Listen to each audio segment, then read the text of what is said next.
Tales to Terrify.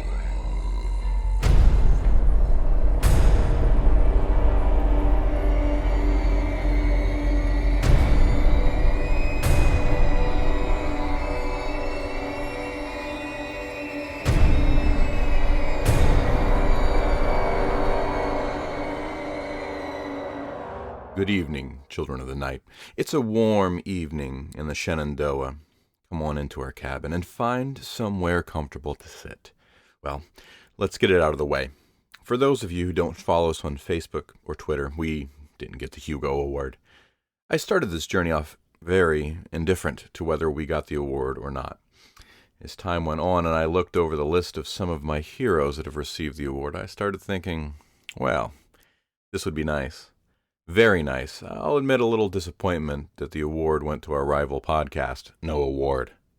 Anyway, about it. You'll still be able to tune in every Friday to hear our stories of monsters, the occult, murder, ghosts, revenge, and jerks getting their comeuppance.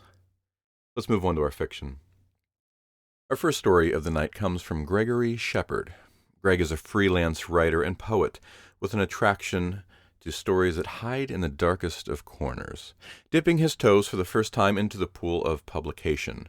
Outside the studio, he works as a manager for a software company and is a landscaper, contractor, plumber, and electrician nights and weekends, at least at his own house in New Hampshire. Greg has several works in progress, including a collection of short stories, poems, and a novel. And now we will hear Gregory Shepard's Exit 41.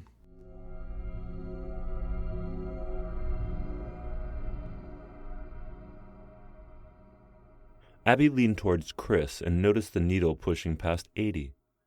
"Jesus, slow down, it's not a race," she said.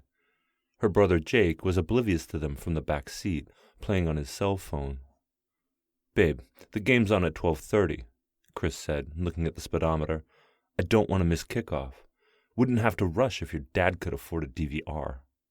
He glanced at the clock on the dash. 11:15. "Man, we should have left last night." He could see Abby's glare from the corner of his eye and eased up on the gas a little. "Listen," she said, waggling her finger at him. "I don't want what the doctor told you to put you in a sour mood when you meet my dad. He idolizes football, and when I told him I was dating the Chris Manson, starting running back for the BC Eagles, he couldn't wait to meet you." Chris frowned and involuntarily touched the knee brace he'd worn for a few months. "And you know I couldn't get out of work last night." Abby lit the cigarette she pulled out of her purse and rolled down the window, enjoying the last of her pack. Jake looked at Chris through the rearview mirror and said, "Maybe if you didn't jump off the frat porch, you'd be starting your senior year, too." He relished twisting the knife in Chris's side, especially where it hurt him the most, football. Barely a week would go by without Jake on the phone, listening to a tearful, babbling Abby crying about the latest mean thing Chris did to her. Chris turned around, locking eyes with Jake. "What'd you say, asshole?" Chris outweighed Jake by nearly 40 pounds and had at least 5 inches over his meager 5'6" frame, so Jake decided to stay quiet and look out the window. "Stop! Chris, watch the damn road!" Abby slapped his arm. Chris turned as a red 18-wheeler came into view from the ramp, swerving into the right lane in front of them. Chris cut the wheel to the left, giving the truck just enough room for the trailer to swing into the right lane. The truck accelerated ahead of them as Chris returned to the right lane, breathing heavily as he slowed the car down while trying to regain his composure. There were no other cars in front of him or the truck, and he saw no cars in the rearview mirror. Christ, either he didn't see us or didn't give a shit. After a moment, Chris began to pick up speed again. By now, the truck was ahead of them by more than a quarter mile. Chris looked at Abby. "I mean, how could he not see us?" "You should have been paying attention," Abby snapped, returning to her cigarette. "Hey, Abs, you almost done? That smoke is killing me, and my last inhaler's almost gone." He hated needing to use the damn thing, but since he could remember, he always had to carry one around. Nearly anything could set him off. "I'm almost done." She took one more puff and flicked the cigarette out the window. Then she cranked the arm to manually roll up the window. Abby shivered. Boy, it's cold out. There should be snow on the ground by now. Jake, wasn't there snow last Thanksgiving? Abby got no answer from the back seat.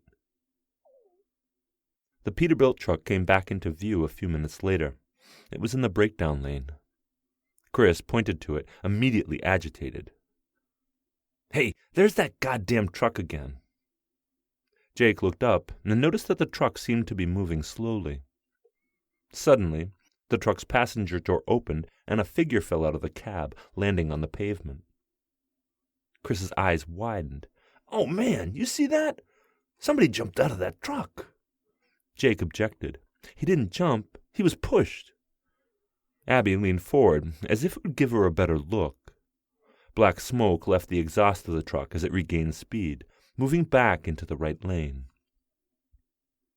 The man, or woman, on the side of the road was still an unrecognizable black blur.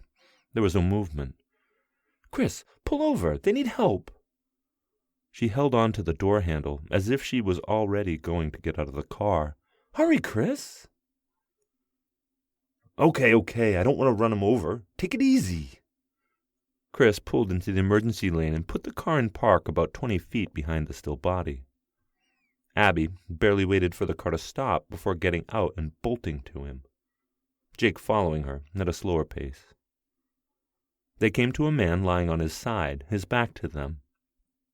Once Abby ran around him, she could see that he was alive, holding his arm and showing a face full of pain. She folded her hands over her face as she noticed the unnatural angle his right arm made, as if he had another elbow close to his wrist. She looked back as Jake reached her with Chris close behind. Jake looked at her face and then crouched down and tried to roll the man over. Jake saw the condition of the man's arm and took special care to avoid it. As Chris reached them, he said, Damn, is he alive? He got his answer when Jake rolled the man onto his back and the stranger yelped. He's our age, Chris thought. Jake, you're not supposed to move him. You could hurt him worse. It's okay. I think it's just his arm. Jake briefly patted him down to see if there were other injuries, waiting to hear a yelp or complaint if he touched an especially sore spot. But he either found none or his roadside patient couldn't feel anything else. Abby knelt near his head and laid his head on his knees while Jake finished checking him over. Hey man, can you hear me? Jake got a good look at him. The man, who under other circumstances would be the tall, dark, and handsome type his sister would go nuts over, opened his eyes and looked at Jake, and then Chris, who was standing at his feet, and then up at Abby. Ugh. The stranger winced while licking his lips and blinking quickly. Well, that sucked. He grimaced, displaying perfectly white teeth. Last time I hitchhike around here. Jake and Abby helped him sit up. His jeans were torn in several places, as well as his black windbreaker, but other than the broken arm and the various scrapes, no other major injuries were visible. Chris looked at Abby, holding the man's head in her lap, not particularly enjoying the image or the especially concerned look she gave the stranger. Chris saw the same look the day he got hurt, and Abby rushed onto the field to his side. Chris stepped forward. Hey, Jake, help me sit him up. They each grabbed a shoulder, but before they could lift him, he suddenly lurched forward to get completely onto his feet, stumbling a bit. Hey, the arm's broken, but I'm no cripple. He brushed himself off a bit, and then offered his good hand to Jake. Name's Owen. Thanks for stopping for me. He pointed up the highway, as if the truck were still there. That asshole said he would get me to Lewiston, but when he realized I didn't have any extra cash, he said he had to pull over for something. The next thing I know, I'm sucking on pavement. He walked towards the grass and picked up his hat, dusting it off on his leg and placing it back on his head. Abby reached her hand out to him. I'm Abby, and this is Chris. He shook her hand gently with a smile. Yeah, I'm Chris, her boyfriend. Owen turned, offering his hand to Chris, who shook it firmly, giving an extra squeeze at the end. Owen appeared unfazed by the attempted display of dominance. Jake pointed back towards the car. So guys, Maybe we should find a hospital, maybe the next exit, get the arm looked at. Oh, yes, please. If it's not too much trouble, of course. Owen was still smiling. They all walked towards the car, Chris watching Abby observe Owen. I'm sure they'll have one at the next exit. I'm sure. Jake opened the back door for Owen and helped him with his seatbelt as Abby and Chris took the front. Chris pulled back onto the highway, not before looking at the dash. 11:35. Damn, I'm gonna miss the beginning of the game. For the next 10 minutes, Abby tried to get as much information out of Owen as she could. She wanted to know where he was from, Connecticut, and where he was going, a few hours north in Lincoln, Maine, where his mother lived, and if his arm hurt. Yes, but not as bad as the last time, she asked. And the farther they went, the more he simply looked out the window in silence, void of expression. Chris frequently looked back at him in the mirror. This guy makes me nervous. And no one makes me nervous, Chris thought. He was relieved to see the square blue sign with the capital H below an exit sign. We got a winner. Hospital. Next exit. He looked back at Owen. Guess you were right about that exit, huh? Without looking away from the window, Owen simply said, Yep. Chris drove onto the exit, which took them up a ramp to an overpass. Another hospital sign at the intersection indicated a right turn was warranted. As they progressed down the winding pavement, Jake noticed the distance increase between the buildings, each area more rural than the previous one. The tree branches on each side appeared to embrace the road, giving Jake a constricted feeling in his chest. After a sharp turn in the road, the trees receded from the road and a gas station came into view on the left. No cars, lights, or people. Apparently closed. They drove a few hundred feet farther and came to a covered bridge, but a large square orange sign indicated the bridge was just as open as the gas station. Chris brought the car to a stop and slapped the steering wheel. Damn it! Now where the hell do we go? Did anyone see a detour sign or a hospital sign that pointed somewhere else? He turned back towards the three of them, hoping that someone had an answer. He received 2 head shakes and Owen's blank stare. Jake held up his dead phone, regretting leaving his charger in the dorm room. Looks like we have to turn around, Owen said with a thin smile. Something about that smile really digs in my bones, Chris thought. I bet we can ask someone at the gas station about how to get to the hospital. Abby turned back to Owen. There wasn't anyone there. Even the lights were out. They're closed. As they drove back into the clearing, Abby noticed that the sign of the gas station was lit up. There were even 2 cars parked on the pumps and one near the bathroom on the side. Or maybe not, Abby said, a little nervously. Chris pulled next to one of the pumps farthest from the building.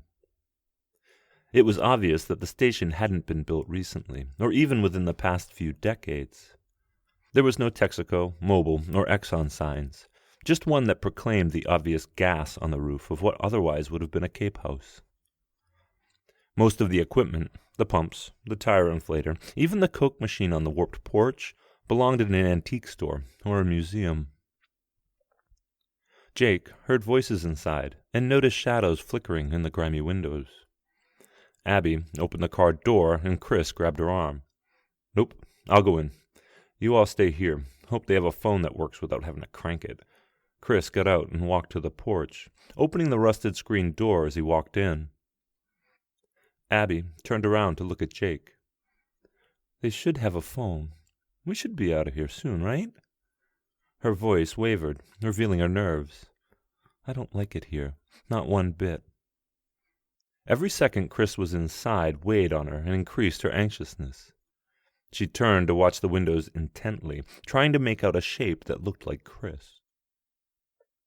Owen smiled, inspecting his fingernails. Oh, I'm sure Dougie'll take good care of him. Jake looked from the station back to Owen. He knows who works here, he thought. I thought he was just passing through. Abby, with a puzzling look on her face, asked, You've been here before? Owen looked up at Abby with a blank stare. His forehead creased and his eyes narrowed, as if thinking hard about his words. He started to speak and then sat back. Finally, throwing his hands up, he said, "You got me. I think I'm done playing games anyway." His good hand shot towards Jake, grabbing his throat. Jake's eyes bulged, his throat squeezed with an unnatural force. Abby remained frozen, unable to scream. One more peep and I pop his head like a dandelion. Jake weakly pawed at his arm, to no effect. "Oh, it doesn't matter anyway. Doug's probably got things in hand inside by now." As if commanded, a man wearing dirty blue overalls with a red Dougie name tag barreled through the front door. He was nearly as wide as the doorway and was short with dark, greasy hair, which looked short until he turned to spit chew out of his mouth and his ponytail flipped over his shoulder. He walked towards the car, opened the passenger door, and pulled Abby out by the top of her head. Not by the hair. He gripped her head with his huge hand like he was picking up a basketball. Abby screamed while being dragged backwards into the station, locking eyes with Jake as long as she could until she was inside. Owen looked back at Jake. "Lucky you. You get to go last." He loosened his grip just enough to let Jake breathe, but only a little bit. "Easy there. I don't want you dead yet." Jake attempted to speak out, but was drowned out by the sound of the Peterbilt pulling alongside the car. "Please let him help us," Jake screamed inside. Jake heard the cab door open and close. A man walked in front of the car towards Owen. He was tall and thin, with short white hair, cut military style, sporting a wide grin. He hunched on his heels and stuck his thumbs into his pants, looking at Owen. "Sorry, son. I didn't mean to kick you so hard out of the truck. I just got excited when I drove past these fine specimens." He bent down to inspect Jake from the passenger window. Owen smiled as he got out of the car, pulling Jake with him. "Oh, it ain't nothing." He snapped his broken arm straight out, and with a crack the forearm fell into place. He swirled his wrist around to inspect the repair with a satisfactory look. Jake had enough air to gasp, "What the hell are you people?"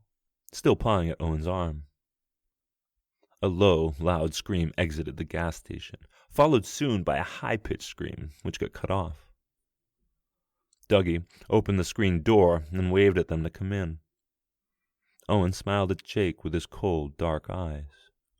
His straight teeth were replaced with rows of razor-sharp fangs. "Why, hungry, of course."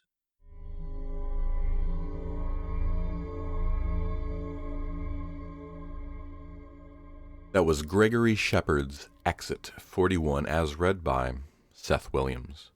Seth Williams is the avatar for a 3-kilometer sentient starship that is parked, probably uncomfortably, close to the third planet. Surprisingly, he has not yet been discovered. He is very happy that the inhabitants have discovered enough technology that he can communicate in this limited fashion. He is a frequent narrator for 2 podcasts, Far-Fetched Fables and right here on Tales of Terrify, both part of the District of Wonders network. His first audiobook was released on audible.com last month. Thank you, Seth. Next up will be a story from Shane J. Cummings. Fairly recently, we heard his story, Memoirs of a Teenage Antichrist, as read by Dan Rabarts. We'll hear from him again tonight. Shane G. Raya Cummings has been acknowledged as one of Australia's leading voices in dark fantasy. He has authored 10 books, including Shards and the 4 volumes of the Apocrypha sequence, edited several anthologies and magazines, including the best-selling anthology Rage Against the Night. And he has had more than 100 short stories published in Australia, North America, Europe, and Asia. Shane has won 2 Ditmar Awards, and he has been nominated for more than 20 other major awards, including Spain's Premios Ignotus. Shane is an active member of the Horror Writers Association. His website is www.giraya.com.au. Link will be in the show notes. And now we will hear Shane J. Cummings' hear no evil. Blaine awoke to a world of crushing silence. He cracked open his eyes as though they were encrusted from years of disuse and squinted at the harsh artificial light. The whole room was blurry and white. Raising his arm, Blaine noticed a thin tube snaking into his vein. He watched with sick fascination as droplets of clear liquid trickled down the length of the tube and disappeared beneath his skin. He gagged, but nothing rose from the pit of his stomach. His airways burned as he sucked in a deep breath. His mouth was dry, his tongue swollen. The length of his body was weighed down, pinned by lethargy. His limbs ached, but everything was pretty much intact, except he couldn't hear a single sound. The silence pressed in on him like invisible hands crushing his skull. He experienced no tinnitus whine, no high-pitched buzzing rattling through his head, no muted warbles. The noises of the world had been shut off with horrific totality. The unforgiving light soon subsided, bringing the room into focus. He was in a bed, that much was clear. Crisp white linen held his torso and legs taut. A heavy curtain, the color of autumn green, rained down from the ceiling to the floor on all sides, enclosing the space around his bed. His gaze wandered again to the tube in his arm. He followed its transparent line to a plastic sack, half filled with more clear liquid. He tugged his arm a little, aware of the needle embedded under the skin. The sting was a sharp reminder that this was all real. His hand brushed hard plastic on the bed. Arching his stiff neck, he found it to be a small corded remote control with a single red button. A cough escaped his chest, rattling up his burning esophagus.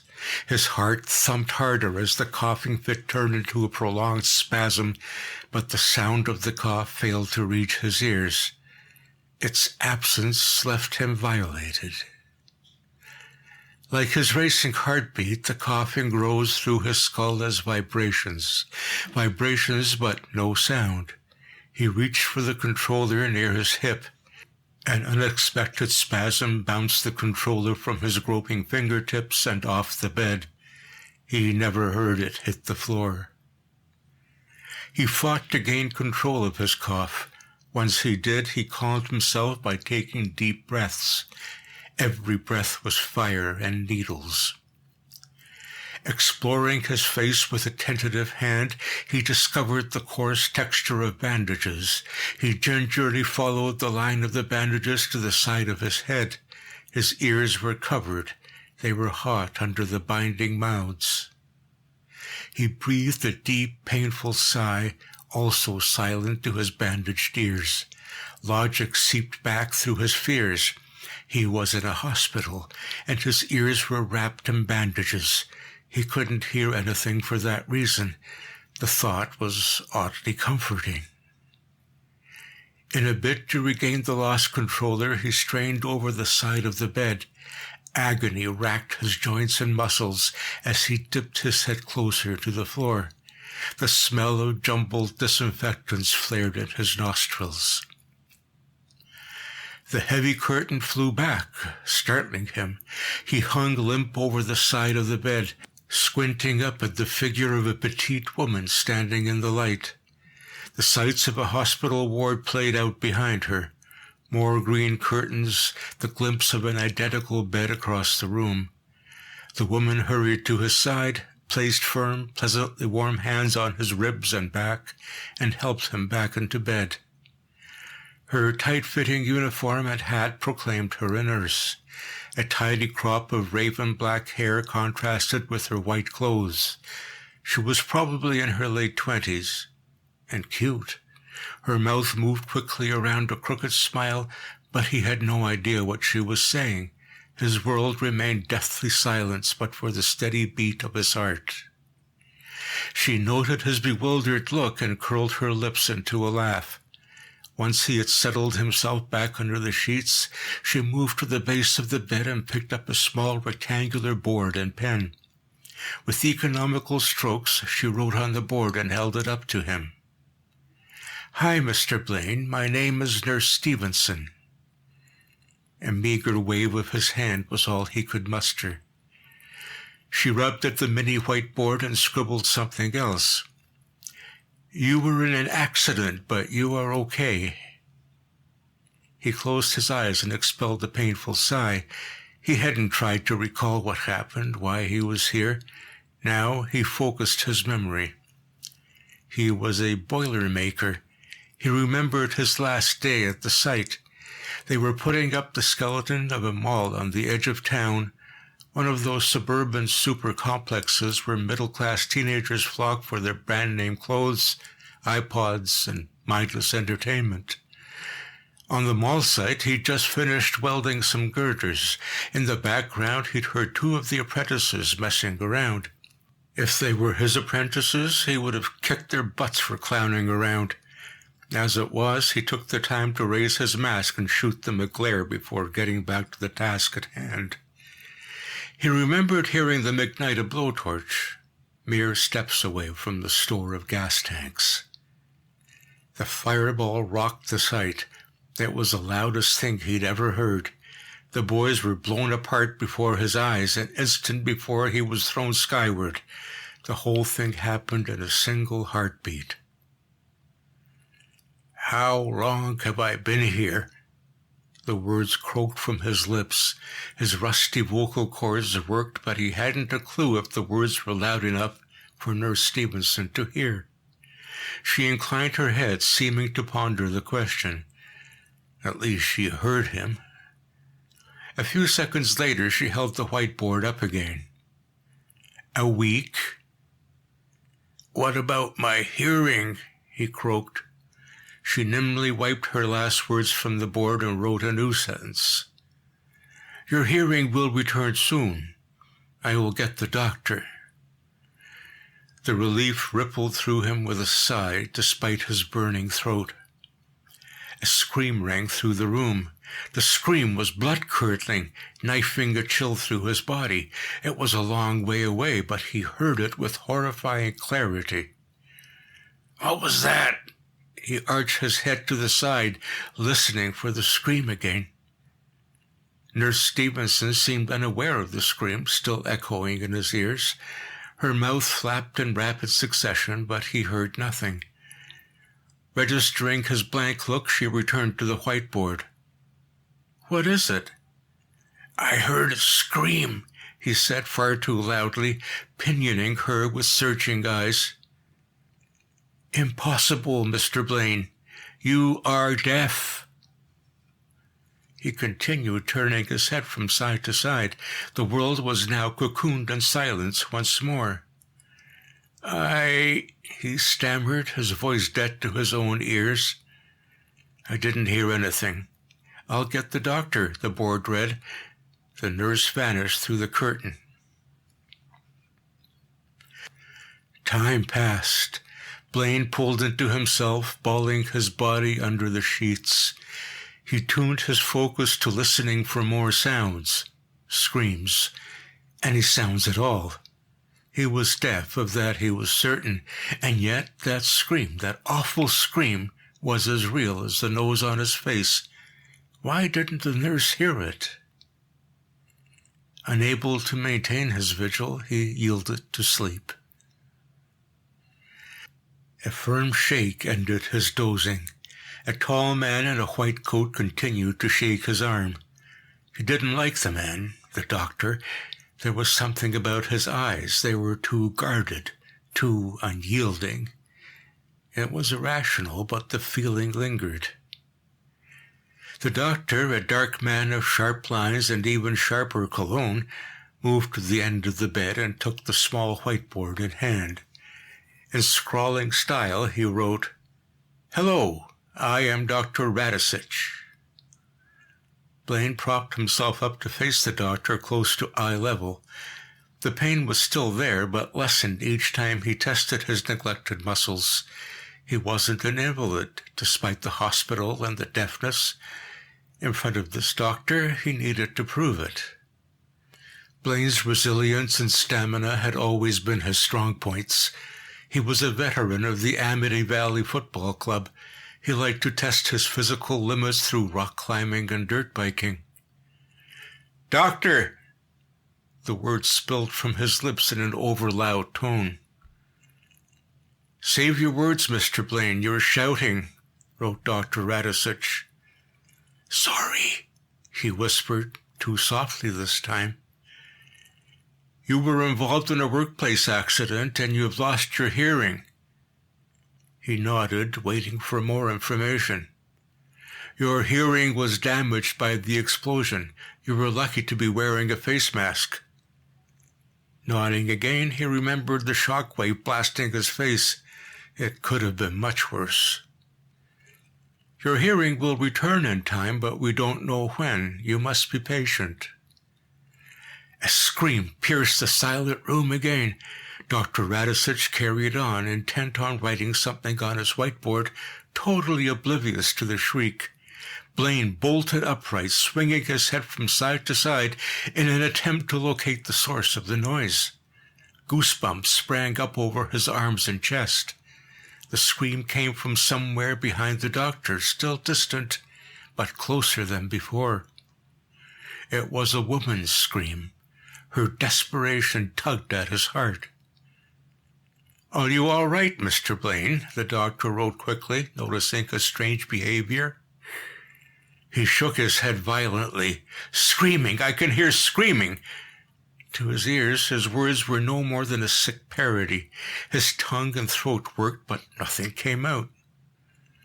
Dr. Radisich moved his lips rapidly, but their meaning was lost to him. He turned and thrust his head through the curtain. Moments later, a male nurse appeared. Nurse Stevenson was close behind. Their entrances were sudden and intrusive. The doctor disappeared while the two nurses hovered by his bed. Nurse Stevenson stepped forward and slipped her petite hand inside his. The warmth of her skin was reassuring. She stroked his arm the way an owner strokes a pet just before it's put down. The doctor soon re-emerged, a needle prominent in his hand. Sighting the needle, he tensed. As the doctor drew closer, he struggled, attempting to get to his feet. "You have to do something. She needs—" Springing forward, the male nurse held Blaine by the shoulders with practiced ease. Blaine was a big man, bigger than the nurse, but the nurse was fit and had all the leverage. Nurse Stevenson pleaded with her eyes while holding his arm. The needle was injected straight into a valve attached to his plastic IV tube. Within seconds, the fight fled his body.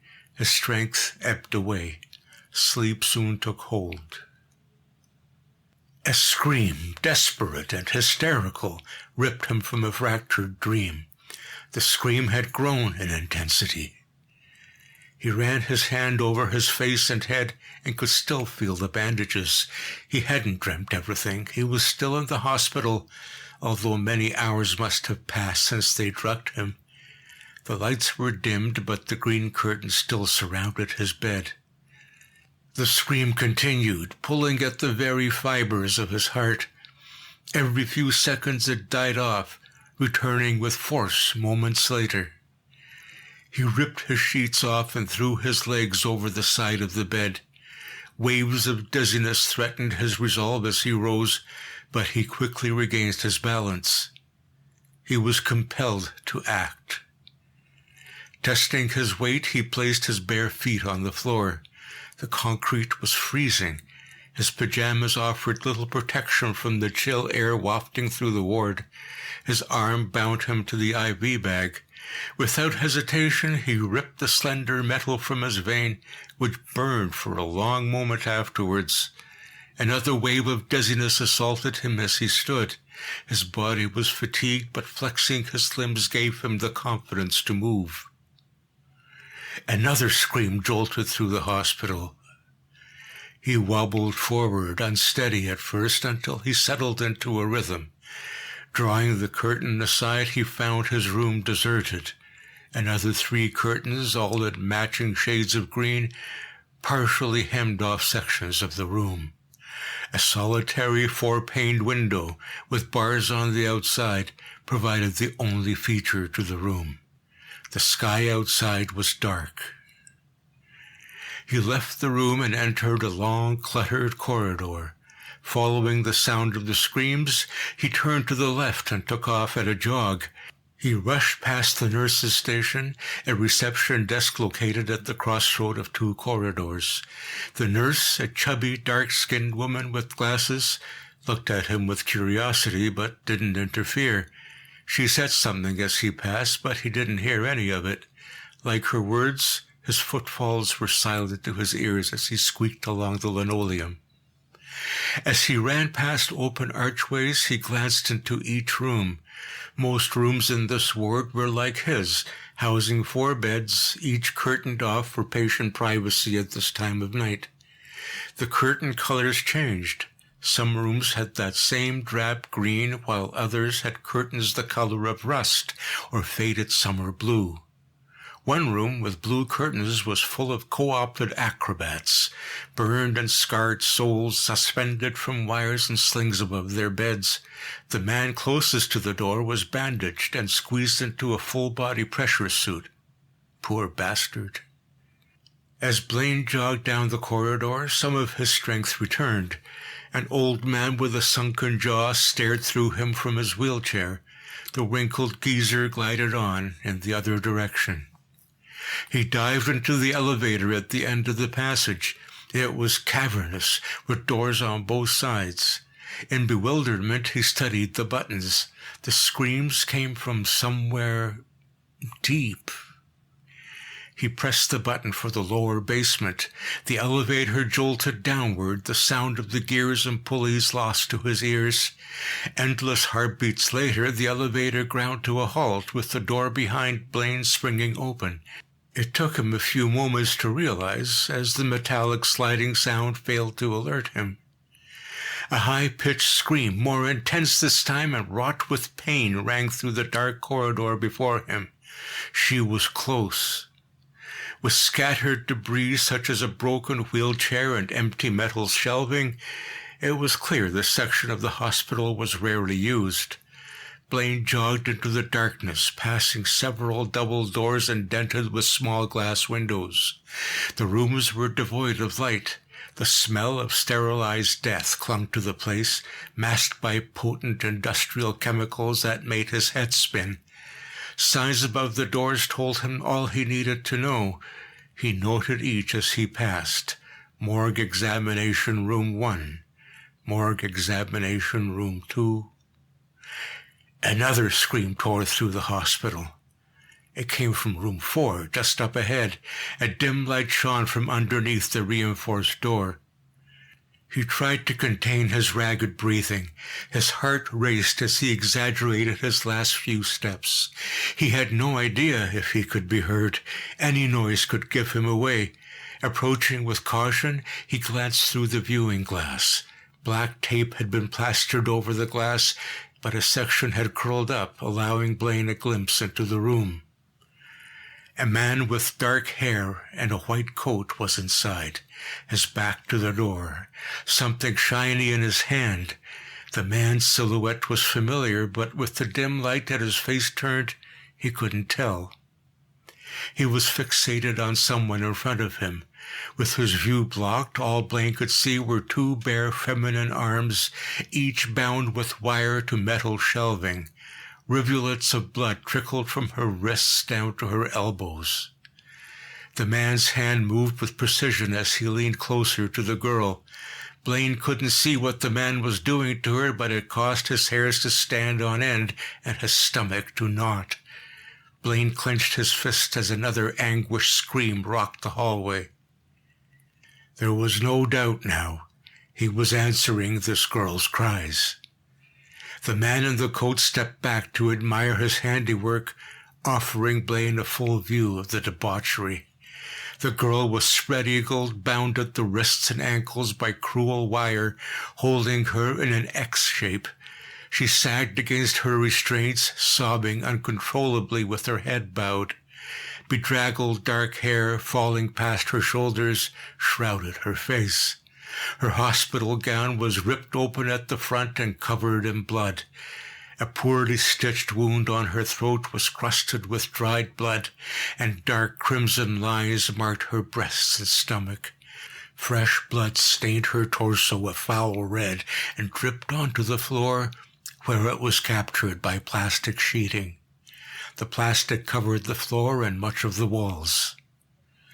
She looked up at her tormentor with pathetic, pleading eyes. Blaine's blood burned when he caught sight of her face, her terrified face. Christ, she was barely 18, too young to die at the hands of this sick bastard. She shook her head as the torturer advanced again. He could see clearly what he held in his hand, a blood-stained scalpel. Her mouth moved, but if she said something, it was forever lost to Blaine's deadened ears. In his mounting rage, Blaine doubted the cruel bastard with the scalpel heard it either. He searched for a weapon, anything he could use to take the guy down. The corridor was sadly lacking. Turning back to the door, he saw the man waving the scalpel in the hapless girl's face. She shuddered and sobbed. He also caught sight of the tormentor's face.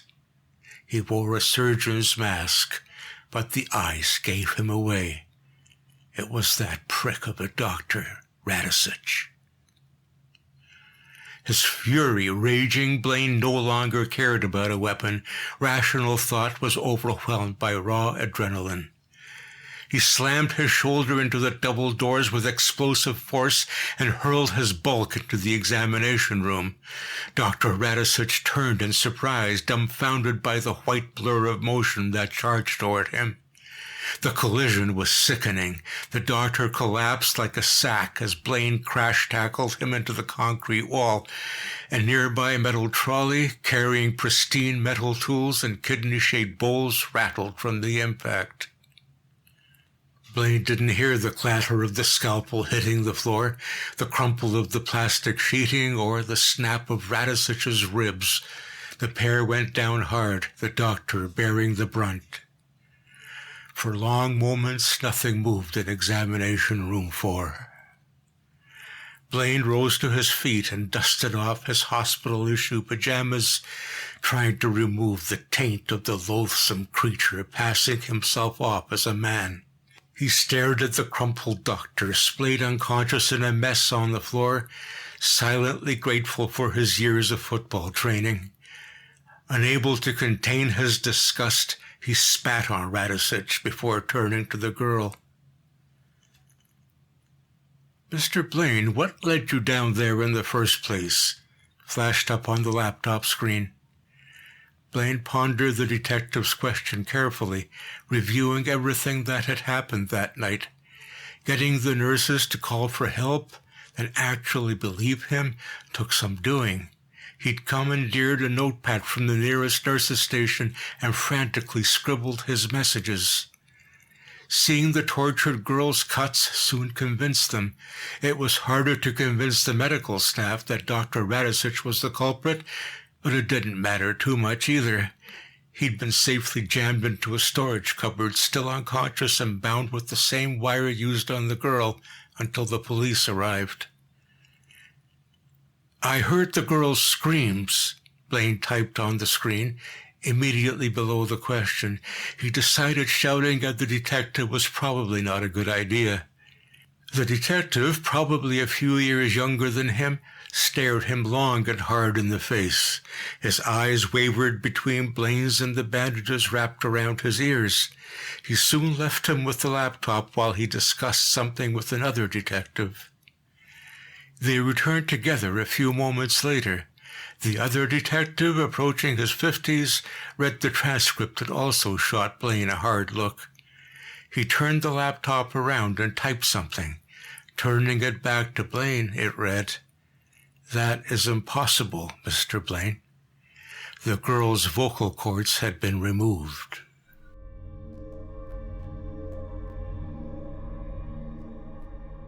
That was Shane J. Cummings, Hear No Evil, as read by Martin Rato. In a variegated working life, Martin has been a parent, a technical writer and software developer, a teacher of creative writing, computer science, and business communication, symphony musician, and audiobook narrator. He has published short fiction and 2 collections of his poetry. Thank you, as always, Martin. That'll be our show for the evening, Children of the Night. Our show is produced by our editors Philip Oldham and Scott Silk, and theme music by David Rakelin. Join us again next week for another episode of Tales to Terrify.